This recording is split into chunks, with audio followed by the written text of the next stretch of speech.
En 2019, le ministre du Numérique promettait que d'ici 3 ans, il ferait des économies de 100 millions annuellement en plaçant les informations des Québécoises et des Québécois dans l'info nuagique. 3 ans plus tard, seulement 5 organisations sur 120 ont fini leur transition. Et pendant les études des crédits, le ministre du Numérique nous a dit que malgré le fait qu'il a déjà fait 50% de la job, il n'a pas livré un seul dollar d'économie. 100 millions annuels de promesses, 0 dollar de résultat. Dans l'opposition, le député de la Pelletrie a affirmé, et je cite, « Un gestionnaire qui n'atteint pas ses objectifs, qui ne respecte pas ses échéanciers, quelles sont les conséquences actuellement? Il n'y en a pas, il n'y en a aucune. Le ministre n'a atteint ni ses objectifs, ni ses échéanciers. Y aura-t-il une conséquence? » Premièrement, peut-être faire un état de la situation, Madame la Présidente. Les informations au gouvernement du Québec étaient stockées dans 577 centres différents, ce qui est totalement ingérable. Des centres de traitement de l'information avec une qualité à géométrie variable. Certains sont des garde-robes à la portée de tout le monde. Certains sont protégés par des gicleurs à eau.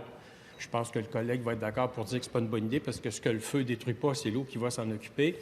Donc, Madame la Présidente, il était urgent d'agir, urgent de régler cette mauvaise situation héritée du gouvernement libéral. Ce que nous avons fait, programme de consolidation des CTI, dire nous allons ramener ça dans 4 centres principaux qui vont être modernes, qui vont être à la fine pointe de la technologie et qui vont nous permettre, au niveau des ressources humaines, des ressources matérielles et des ressources financières, d'optimiser ce que nous investissons dans ces différents centres. C'est ce que nous sommes en train de faire. Maintenant, je rappelle aux collègues qu'il y a aussi eu une pandémie. Je lui en ai parlé. Je comprends que rater ses objectifs et ses échéanciers est décrit comme un succès. On se demande à quoi ressemblerait un fiasco, Madame la Présidente. Je vais vous le dire, Madame la Présidente, pourquoi la transition infonuagique du ministre est un fiasco. Ça fait plus de 10 ans qu'on sait dans l'industrie que les projets de l'infonuagique peuvent accélérer les mises en production, apporter de l'agilité, mais très rarement économiser de l'argent. Le ministre a mis son siège en jeu sur le 3e lien. A-t-il prêt à mettre la même chose sur le fiasco du numérique? Continue, Madame la Présidente. Nous avons une très mauvaise situation à tous les égards sur le stockage de nos données. Je n'ai pas parlé, je voudrais ajouter aussi la notion de la sécurité, de la protection des renseignements personnels. Nous sommes en action là-dessus. Nous sommes en train, effectivement, de construire les centres de traitement du gouvernement. Les contrats ont été octroyés.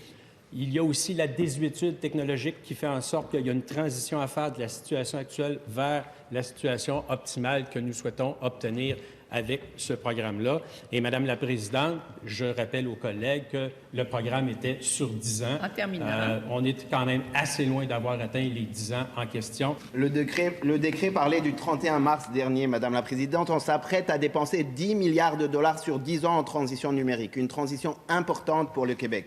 Et ce, après le fiasco de SAGIR, un système de paye qui ne paye pas tout le temps. Le fiasco de la SAC, où le ministre n'était qu'un simple conseiller qui, faut-il le rappeler, n'a pas donné un seul conseil en 4 ans.